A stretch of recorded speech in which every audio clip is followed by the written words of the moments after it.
चलिए बच्चा लोग, आज हम लोग इलेक्ट्रोस्टैटिक्स के लिए रिवीजन करेंगे। इसमें सारे इंपॉर्टेंट कंसेप्ट्स को शॉर्टकट में डील करेंगे। जहां पे हमसे ज्यादा आप लोग बताएंगे, हम हर चीज को बस टच करेंगे, याद दिलाएंगे ऐसा हम लोग पढ़े थे कुछ। जो आप बताइएगा वो ठीक है, जो आप नहीं बताइएगा वो हम बताएंगे, ठीक है। कुछ नहीं बताया तो क्लास के बाहर जाइए। सबसे पहले तो इलेक्ट्रिक चार्ज के बारे में, चार्ज इसके बारे में सबसे पहले एक बात जान लीजिए। चार्ज कैसे, सबसे पहला बात कि कैसे आता है किसी ऑब्जेक्ट पे, तो आएगा कैसे भाई चार्ज, तो उसका कॉज क्या है, लूज और gain of electrons and protons. Proton नहीं, चार्ज तो इलेक्ट्रॉन से आता है। अच्छा Na प्लस किस आया, बिना प्रोटॉन डाले आ गया। कैसी? अरे प्रोटॉन डाले थोड़ी ना, उसमें से इलेक्ट्रॉन इलेक्ट्रॉन निकाले। क्या बात है, थोड़ा देर बाद समझ में आ गया। चलो ठीक है। इलेक्ट्रॉन के गेन और लूज से सिर्फ चार्ज आता है। प्रोटॉन या न्यूट्रॉन का रोल है नहीं, कोई रोल नहीं होता, ठीक है। तो क्या चार्जिंग से मास बढ़ता है घटता है? चार्जिंग से किसी ऑब्जेक्ट का मास बढ़ता है या घटता है? नहीं। तो सीधा बोलेंगे प्रैक्टिकली नहीं, ऐसा कुछ नहीं होता है। हाँ, लेकिन बट अगर आप थ्योरेटिकली बात करोगे बहुत कम। तो जाहिर सा बात है, अगर आप इस ऑब्जेक्ट पे इलेक्ट्रॉन डाले तो चार्ज कौन सा आया? नेगेटिव चार्ज आया। तो जाहिर सा बात है 5-6 इलेक्ट्रॉन, मान लो -5 चार्ज आया, तो -5 मतलब 5 इलेक्ट्रॉन ऐड हुआ। 5 इलेक्ट्रॉन ऐड हुआ मतलब एक इलेक्ट्रॉन का जो मास होता है वो इस पे ऐड हुआ ना। उसी तरह अगर आप इसमें से निकाले इलेक्ट्रॉन तो इस पे कौन सा चार्ज आएगा? पॉजिटिव। और अगर आप निकाल रहे हो इसका मतलब क्या, मास बढ़ा या घटा? घटा। तो थ्योरेटिकली बढ़ता घटता, और प्रैक्टिकली कोई फर्क नहीं पड़ता। तीसरा चीज जो आप चार्ज के बारे में जानना पसंद करेंगे वो ये कि चार्ज अलग अलग कंडीशन में अलग अलग चीज प्रोड्यूस कर सकता है। चार्ज अगर रेस्ट में हो तो इलेक्ट्रिक फील्ड प्रोड्यूस करता है, सिर्फ इलेक्ट्रिक फील्ड, इलेक्ट्रोस्टैटिक फील्ड जिसको आप बोलते हो, ठीक। अगर वही चार्ज मोशन में आ जाए तो करंट बन जाता है। अगर करंट है तो क्या है? मैग्नेटिज्म। आप हैंस क्रिश्चियन लॉरेंस्टेड के एक्सपेरिमेंट पढ़े हैं क्लास 10th में, जहां एक करंट कैरिंग वायर के आसपास कंपास रखने से उसमें डिफ्लेक्शन देखने को मिलता था। ऐसा इसलिए क्योंकि करंट है तो मैग्नेटिज्म भी है, और मैग्नेटिज्म मतलब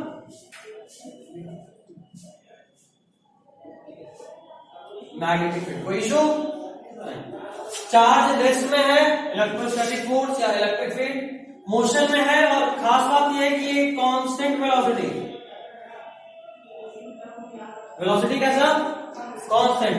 और अगर वो एक्सेलरेशन है, मतलब एक्सेलरेटिंग चार्ज है, तो उससे, जैसे देखो यहां पे, इसका मतलब ये नहीं कि यहां इलेक्ट्रोस्टैटिक फील्ड नहीं होगा, जो यहां था वो तो है, यहां पे ये दोनों ऐड हो गया, ये वाला भी है, यहां पे साथ में EMW भी आ जाता है। क्या आता है? EMW बोले तो electro magnetic wave, electromagnetic wave भी आ जाता है। और खास बात यह है कि जो इलेक्ट्रोमैग्नेटिक वेव है ये सिर्फ नहीं होता, उसके साथ में ये सब और ये भी होता है, ठीक। तो एक से 3 चीज हो सकता है। अब चार्ज होगा कैसे? तो अगर आप प्रोसेस ऑफ चार्जिंग में जाते हैं, पहला टचिंग।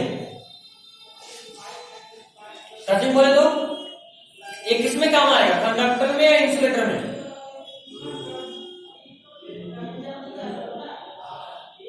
टचिंग सिर्फ और सिर्फ कंडक्टर में काम आता है। एक पे अगर चार्ज है और उसके कांटेक्ट में अगर आप कोई दूसरा कंडक्टर लेकर आते हो तो ये चार्ज इस पे फ्लो हो जाएगा। और जाहिर सा बात है, अगर चार्ज फ्लो हो रहा है मतलब इसका कंडक्टर होना जरूरी है। कंडक्टर नहीं होगा तो क्या चार्ज को फ्लो होने देगा अपने थ्रू? नहीं। तो टचिंग से चार्जिंग किसमें पॉसिबल है? कंडक्टर में। ये ध्यान रखना, ठीक। अब अगर हम बात करें एक दूसरा प्रोसेस है रबिंग। क्या? रबिंग। ये दोनों नहीं होता, रबिंग दोनों नहीं होता, इन केस ऑफ कंडक्टर में भी, इन केस ऑफ इंसुलेटर में भी। अच्छा, यहां पे एक खास बात, जो जैसे मान लो ये पहले कैसा था?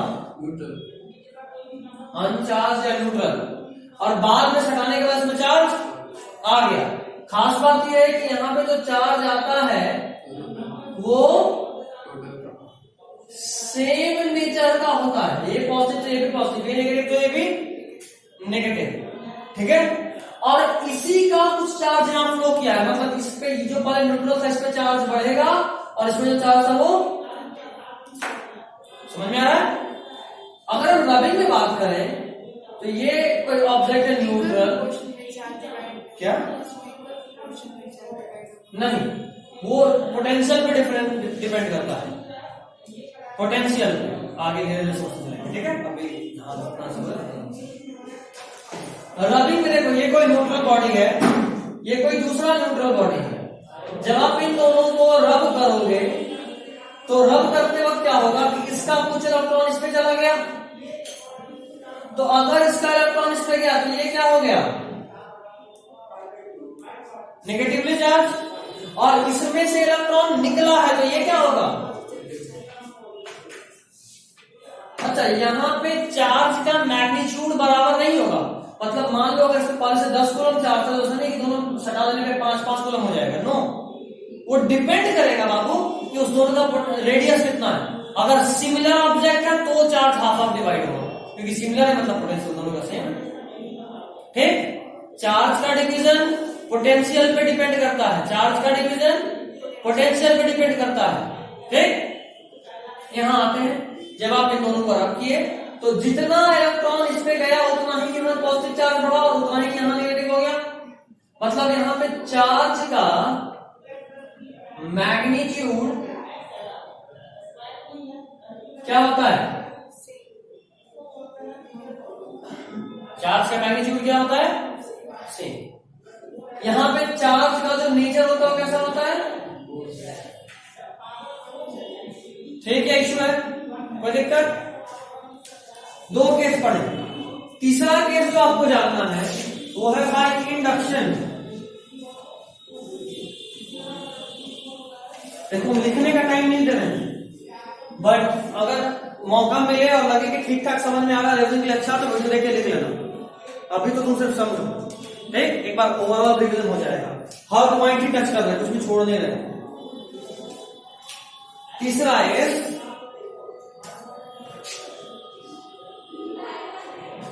इंडक्शन। इंडक्शन में क्या होता है, ये कोई चार्ज बॉडी है, कैसा बॉडी? चार्ज बॉडी, बॉडी है पॉजिटिवली चार्ज, ठीक। दूसरी तरफ एक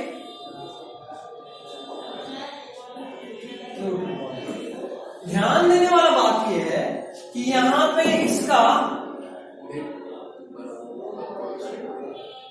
इंसुलेटर होना जरूरी है, समझे? इसका इंसुलेटर होना जरूरी है। क्यों जरूरी है अभी बताएंगे। जैसे ही चार्ज बॉडी को यहां लाओगे तो वो इसका ओवरऑल इलेक्ट्रॉन को इस तरफ खींच लेगा और प्रोटॉन को इधर ढकेल लेगा। बस नजदीक लाने से ही ना सटा। हाँ, सटाए नहीं है, सटा देंगे फिर तो वो वाला कंडीशन हो जाएगा। अभी तक सटाए नहीं है, सिर्फ नजदीक लाए। ध्यान देना, अभी तक आप मान लो इसको यहां ला के रख दिए हो, ठीक, और ये नजदीक में ही है, इसको भी हटाए नहीं, ये यहीं कहीं है। और दूसरे साइड साइड में आप एक तार जोड़कर इसको अर्थिंग कर देंगे। ठीक, अभी तक देखना ये इंसुलेटर था। अब आप क्या किए कि जैसे ही चार्ज बॉडी को यहां रखे हुए और यहां अर्थिंग किए तो ये चार्ज बॉडी इस पॉजिटिव पे अभी भी फोर्स लगा ही रहा है, तो वो धीरे धीरे उसमें एक रास्ता मिलेगा तो सारा पॉजिटिव चार्ज किधर चल जाएगा और नेगेटिव जाएगा क्या? अगर ये कंडक्टर होता तो नेगेटिव भी भाग जाता, लेकिन नेगेटिव इसीलिए चार्ज कैसे चल जाएगा? इलेक्ट्रॉन अर्थिंग से आएगा, क्यों आएगा इलेक्ट्रॉन? इलेक्ट्रॉन मूव कर, ये जो तुम बोल, हाँ तो वही समझने के लिए हम प्रैक्टिकली अगर बात करें तो तुम जो इसको बोलो ना, तो ये जो पॉजिटिव चार्ज था ना एक्चुअली क्या होगा देखो, यहां से अब से इलेक्ट्रॉन आएगा और इस सबको न्यूट्रलाइज कर देगा। क्या कर देगा? न्यूट्रलाइज। हमको लगा तुम इसका बात कर रहे हो। ठीक, तो ऐसा बात है पॉजिटिव चार्ज खत्म हो गया मतलब इलेक्ट्रॉन आया, प्रोटॉन तक मूव करता ही नहीं। ठीक, कंडक्टर हो तो ये भी चला जाए, मतलब पूरा ओवरऑल हाँ न्यूट्रल हो जाएगा। न्यूट्रल नहीं, कंडक्टर अगर रहेगा ना उसको जब कभी भी अर्थिंग करेंगे तो उसका काम ही होता है एक्सेस चार्ज को ग्राउंड में भेज देना, समझे? तो ये नहीं कि नेगेटिव हो जाएगा, नहीं, ये नेगेटिव है इसलिए तो उसको यहां रखे हैं, तो हटा दे तभी हो जाता, समझे? तो हुआ यूं कि अच्छा बात यह आया कि भाई अगर ये यहां पे अगर इसको न्यूट्रलाइज किया तो ये एक्सेस वाला क्यों नहीं चला गया? तो पहला कारण कि ये कंडक्टर नहीं है, और दूसरा कारण ये जो इलेक्ट्रॉन है वो इस पॉजिटिव चार्ज के इन्फ्लुएंस में होल्ड है, पकड़े हुए अभी भी ये है, इसको फोर्स लगा के रोके हुए जबरदस्ती इधर चला जाता है। ठीक, अब उसके बाद क्या किया? आप इसको हटा दिए, जैसे ये न्यूट्रलाइज हुआ अब इसको हटा दिया और इसको भी हटा दिया। अब खास बात यह है कि इधर वाला पॉजिटिव चार्ज तो न्यूट्रलाइज हो गया एक्सेस इलेक्ट्रॉन होने से, अब इसमें ओवरऑल तो ये इलेक्ट्रॉन बच गया ना, तो ये बॉडी एटॉम कैसा हो जाएगा? दो बार देखे, दो बार। बात नंबर 1, चार्ज का नेचर कैसा है? अगर पॉजिटिव चार्ज करना ना तो वहाँ यहाँ नेगेटिव लेंगे। चार्ज का नेचर कैसा? मैग्नीट्यूड कैसा? सेम या अलग अलग? अलग अलग। सेम, जितना यहाँ पर समझा तो उतना ही इलेक्ट्रॉन रोकेगा। तो मैग्नीट्यूड कैसा? सिर्फ यहाँ पे, अगर यहाँ पे भी देखो अगर ये दोनों बराबर होता ना टचिंग में तो यहाँ जो चार्ज था वो हाफ हाफ हो जाता, मतलब जो 10 पहले इस पे था ये हो जाता 5 और ये हो जाता 5। ठीक, समझ रहे बात? लेकिन वो तब होता जब ये दोनों बॉडी आइडेंटिकल होता, रेडियस सेम होता। यहाँ पे अलग अलग है तो चार्ज शेयर तो होगा बट बराबर बराबर नहीं। यहाँ तक में किसी को कोई भी इशू तो बताइए नहीं। एक मशीन है जिसका नाम है गोल्ड लीफ इलेक्ट्रोस्कोप। क्या नाम है? हटाए ना इसको, बस यही मेथड है तो तेरे को बोर्ड में काम आएगा उतना में फोन कर दे। और असल में नीट में भी वही लेवल पे गुजरा दे। यही सब बात है, जिसको 2 महीना पढ़ाया वो उसको 2 दिन में खत्म करना है, तो हर चीज 1 बाय 1 तो नहीं होगा। एनिमेशन और पैरेलल प्रोडक्शन नहीं, नीट में भी हाँ, pair production, parallel pair production तो लोग उसको बहुत एक्स्ट्रा पढ़ाया ना। तो पीएसपी से बताया क्या एक्स्ट्रा पढ़ाए थे मॉडल में लास्ट में, बोले कि ये बस हमसे तसल्ली के लिए पढ़ा है, ये सब ऐसा है नहीं, तो तसल्ली है तो हम छोड़ दे रहे हैं। पढ़ाने के बाद एक टॉपिक कंप्लीट हो गया, दूसरा कहा था उन्होंने मेरा तसल्ली के लिए हम कुछ पढ़ा रहे थे, ये दोनों टॉपिक है नहीं बीच में, आएगा नहीं, बोले उसे भी समझ में तो आया नहीं।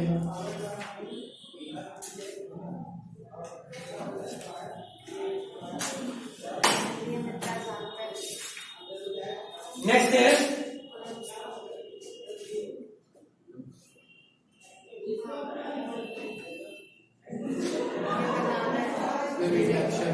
Gold leaf electroscope.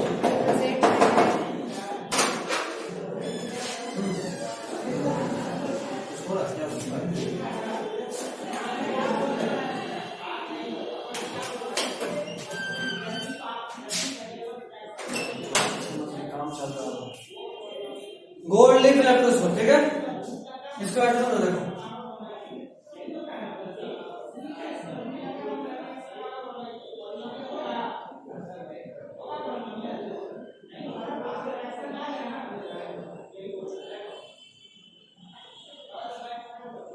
ऐसा मशीन होता है। अब आप जैसे ही यहां पे कोई चार्ज लेके आए, पॉजिटिव चार्ज, और आप अभी तक इसको बस दूर ही रखें, तो यहाँ पे कौन सा चार्ज इंड्यूस होगा? यहाँ नेगेटिव। अच्छा, इसको अभी हम अर्थिंग किए हैं क्या? नहीं। हाँ, पावर से न्यूट्रल था, तो यहाँ नेगेटिव, तो यहाँ क्या होगा? और वो भी इंसुलेटर बॉक्स। हाँ, ये इंसुलेटिंग बॉक्स, ठीक।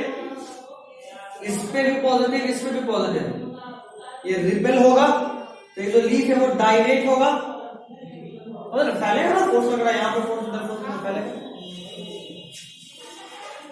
अब आप क्या किए कि इसी में ये पॉजिटिव चार्ज ला के यहाँ से डाल दिए, तो यहाँ कौन सा चार्ज आएगा? पॉजिटिव।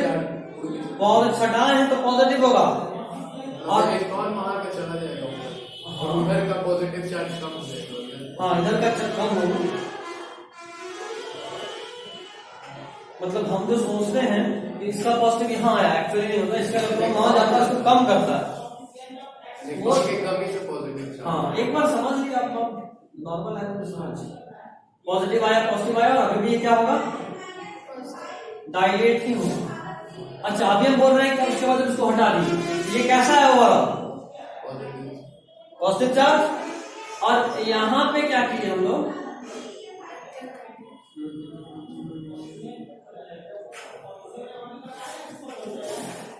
एक नेगेटिवली चार्ज रॉड ला के हटा दिए, सुन, नेगेटिवली चार्ज रॉड ला के हटा दिए। अब क्या होगा? ये पॉजिटिव चार्ज को क्वेंच करेगा, और ये क्या होगा? कॉन्ट्रैक्ट करेगा। तो इस तरह का क्वेश्चन पूछता है, ठीक, समझ गया ना? अगला चीज आपको एक रिलेशन जानना है। अगर हम कह रहे हैं कि ये बॉडी है, इसमें से एक इलेक्ट्रॉन निकाल दिए, -1 इलेक्ट्रॉन, तो जाहिर सी बात है इस पे एक इलेक्ट्रॉन के चार्ज के बराबर नेगेटिव चार्ज आया, ठीक। हम इस पे इससे 2 इलेक्ट्रॉन निकाले, हाँ पॉजिटिव चार्ज आया, 2 इलेक्ट्रॉन निकाले, तो इस पे 2 इलेक्ट्रॉन के चार्ज के बराबर पॉजिटिव चार्ज आया, 3 निकालेगा तो 3 के बराबर, मतलब कि इस ऑब्जेक्ट पे जो भी चार्ज होगा वो number of electron into charge of electron के बराबर होगा, ठीक। मतलब ये कि जो भी चार्ज होता है वो हमेशा ही किसी ऑब्जेक्ट पे जो भी चार्ज है वो चार्ज ऑफ इलेक्ट्रॉन के इंटीग्रल मल्टीपल के बराबर होता है। इंटीग्रल मतलब इंटीजर ही हो गई, 1 2 3 4 5, कभी भी 1.25 इलेक्ट्रॉन तो नहीं निकाल सकते, 2.25 पौने 3 4.25, नॉट पॉसिबल। तो charge on any object is integral multiple of charge of an electron, and this is called as,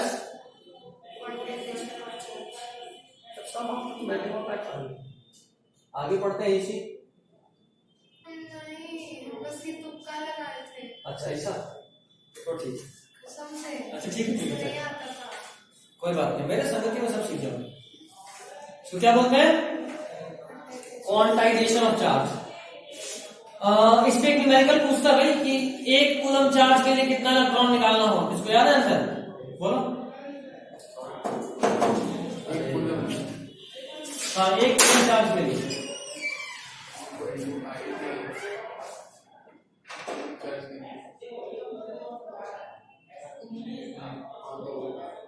1/1.6 into 10 to the power -19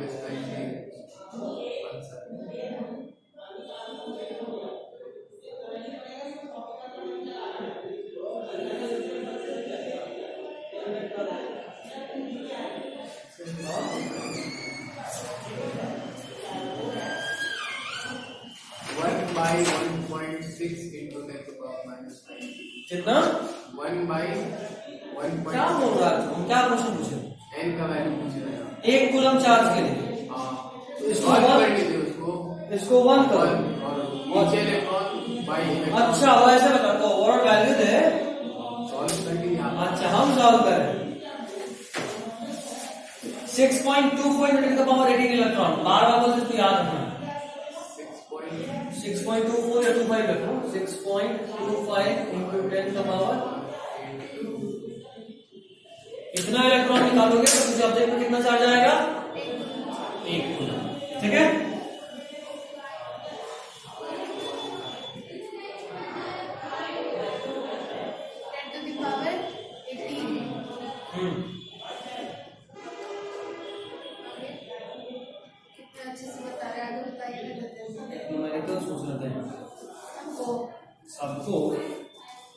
में आप भी आए, क्या सब में आप भी आए। नहीं, हम तुम सब में नहीं हैं।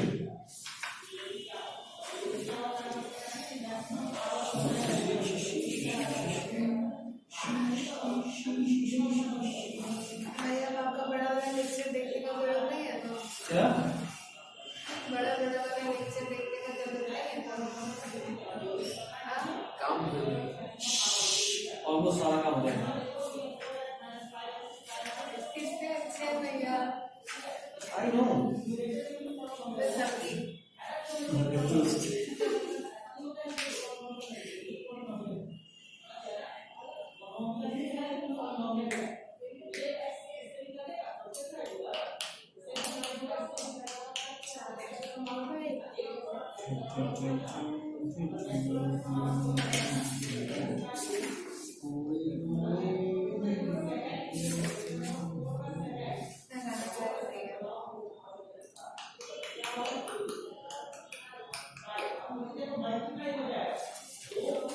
उसको रखिएगा क्विक रिवीजन फॉर बोर्ड्स आधा वायरल हो जाएगा क्या हम दिल लगाते हैं। कोई नहीं, चलो अभी क्वेश्चन नहीं दिखा क्या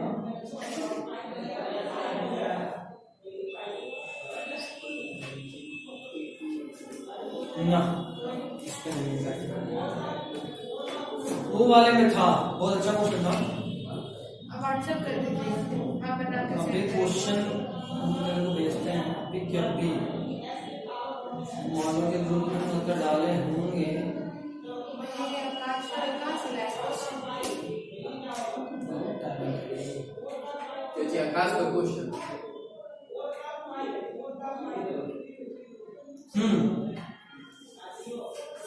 देखिए तो कॉपी निकाले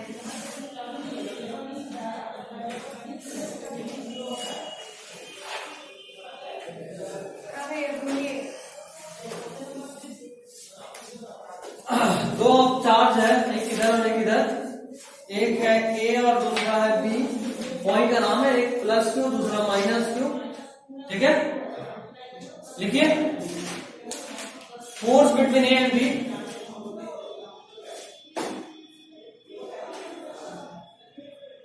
एक का मैग्नीट्यूड है प्लस क्यू दूसरे का माइनस क्यू। क्वेश्चन है force between A and B is F. Force between A and B is F. देखिए magnitude force between A and B is F. हो गया, मैग्नीट्यूड कितना है मैग्नीट्यूड नहीं बताया, एफ ही बोलना। Now 25% of charge is transferred from A to B. 25 हाँ, now 25% of charge is transferred from A to B. Now 25% of charge is transferred from A to B. Transferred from A to B. हो गया? Then find new force between A and B. Then find new force between A and B. Then find new force between A and B. हो गया? बताइए। जल्दी से solve कीजिए answer. Simple सा question है, हार्ड क्वेश्चन तो देते नहीं हो।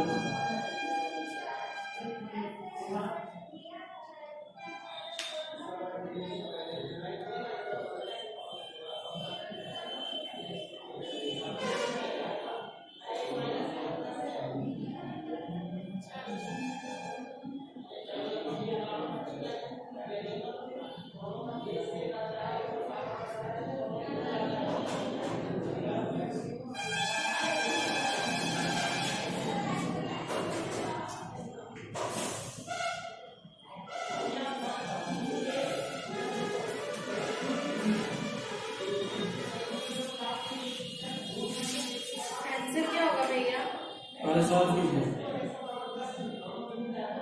15/16 कितना?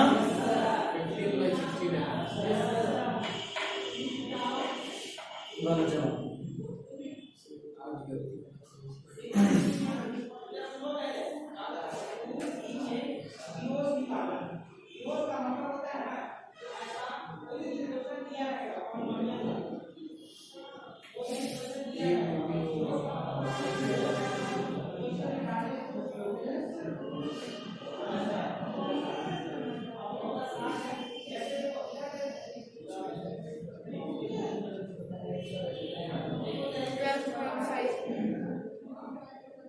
फ्रैक्शन में बताओ ना इतना क्या था? नहीं 12.5 है तो नहीं 12.5 सही की गलत बस।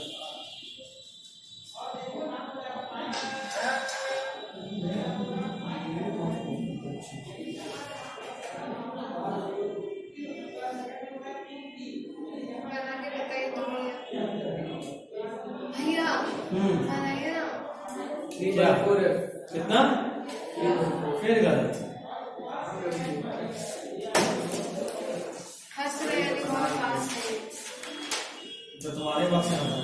और ऑप्शन बोलिए ना, ऑप्शन नो। मेरे आंसर है ऑप्शन बोलिए, हमको ऑप्शन याद है। अच्छा ऐसा कुछ है। तुम गलती करो के बताते हैं।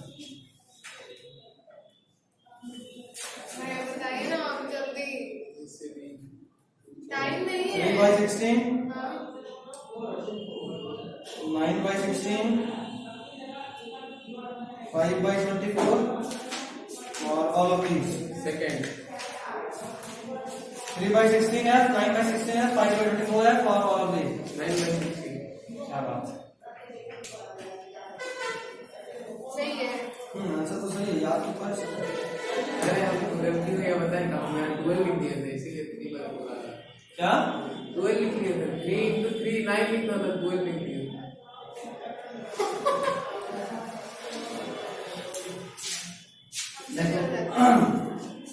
इसका 25% चार्ज यहाँ ट्रांसफर किए हैं। 25% मतलब 1/4, तो 3/4 क्यों यहाँ बच गया? इधर क्या बचा? 3/4 क्यू उधर माइनस में और इधर में 1/4 क्यू प्लस माइनस क्यू है ना, तो ये घटेगा। घटेगा तो क्या होगा? होगा होगा अंजलि? बुझाएंगे नहीं बुझाएंगे? बुझाएंगे। ठीक है, तो अभी क्या ये इसका बाद का चार्ज ये होगा, ये पहले का चार्ज होगा के क्यू क्यू 42 पर लगा ना। कौन सा पहाड़ टूट रहा है हाँ यार? हाँ अरे समझ गए Newton's law। क्या समझ गए ना अब तू देख के Q1 Q2 by R square तो F हो गया और ये 3 3 9 तो कैसे होगा? 9 by 16 है। ठीक है, डायरेक्ट मल्टीप्लाई करके नहीं आ जाएगा क्या चलिए अब बात करते हैं थोड़ा सा कूलम्स लॉ के बारे में। ठीक है, क्या 5 मिनट और रुक जाओ, 5 मिनट तो मैं क्लास करता हूं। कूलम्स लॉ अच्छा जब कर दीजिएगा है कितना होगा? एक फार्मूला तो खाली लिखना ना। इसका एक फॉर्मूला और बस वेक्टर फॉर्म, वेक्टर फॉर्म में तो याद है करना, तुमको याद करो वो तो याद है। बस। एक चार्ज दूसरा चार्ज बीच का दूरी सेंटर टू सेंटर कितना R, इस पे चार्ज है Q1, इस पे चार्ज है Q2 and I am asking कि इस दोनों के बीच फोर्स कितना लग रहा है। तो force between them is K Q1। K क्या है? K इज अ कांस्टेंट, और देखिए F is equal to G/m1 m2 by R square gravitation 1/4 pi epsilon naught epsilon r। K का वैल्यू होता है, ठीक? जैसे वहां G का वैल्यू था वैसे K का वैल्यू था। ये ER क्या है? Relative permittivity. ये दो ऑब्जेक्ट का फोर्स किसी मीडियम में क्योंकि देखो ये पॉजिटिव, मान लो ये पॉजिटिव चार्ज है, मीडियम मतलब वैक्यूम एयर वाटर ऑयल हाँ, ये पॉजिटिव चार्ज है, ये भी पॉजिटिव चार्ज है। अगर बीच में कुछ नहीं है तो एक दूसरे को रिपेल करेगा। अगर बीच में मीडियम है तो अंतर क्या होता है ये बता रहा हूं। मान लो वाटर है, अब क्या होगा ये समझना। ये जो पॉजिटिव चार्ज है, ये पॉजिटिव चार्ज के आसपास ये वाटर का नेगेटिव चार्ज मॉलिक्यूल कुछ कुछ आ जाएगा।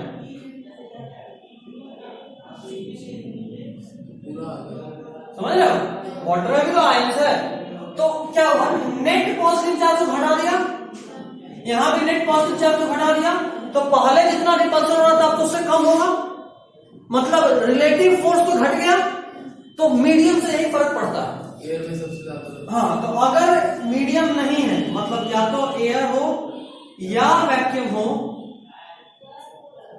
तुम इसको वन मान सकते हो। किसको? ER को, epsilon R, 1/4 pi epsilon naught epsilon R. Epsilon naught का वैल्यू कोई बताओ। 8.86 पावर का तो अच्छा, K का वैल्यू बताओ।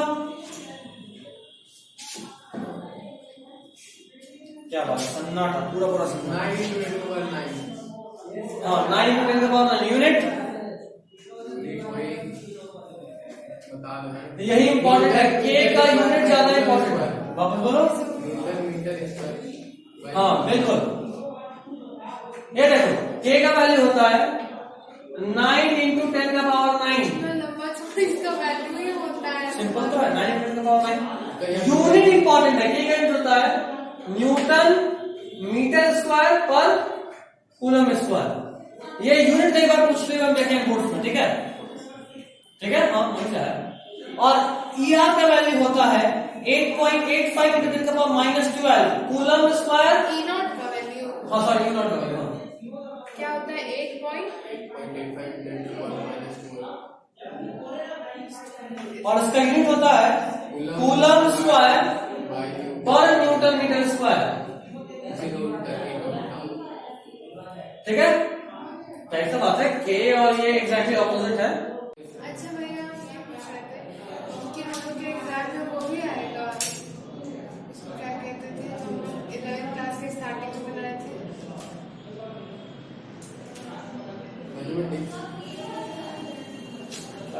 वो कह थे ना कि पूरा सेशन खत्म हो जाएगा तब तो। अच्छा, unit and dimension. Unit dimension. हाँ, तो डायमेंशन के बार पूछता है, बिल्कुल पूछता है, इसलिए पूछ सकता है K का डायमेंशन क्या होगा। बट अभी बोर्ड्स में हमको उम्मीद नहीं कि पूछेगा, नहीं तो सब काम करेगा बोर्ड में करेगा, ठीक है। ये हो गया। इसका K का क्या बताया?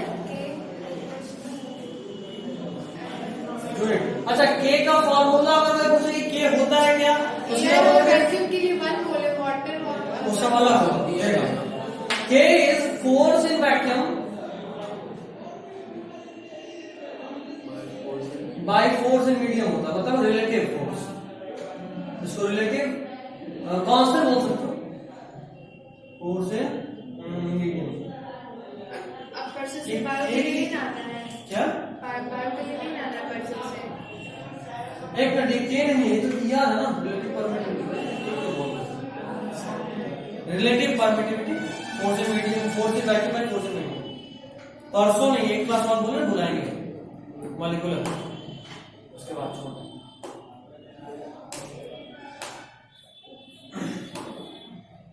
ठीक है, अब हो गया। अब ज्यादा कुछ है नहीं, थोड़ा सा न्यूमेरिकल है जिसमें तुम खुद ही सॉल्व कर सकते हो।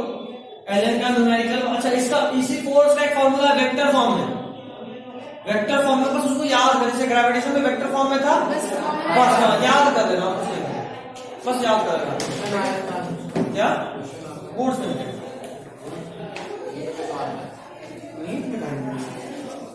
चलिए, this is all for today. Anjali.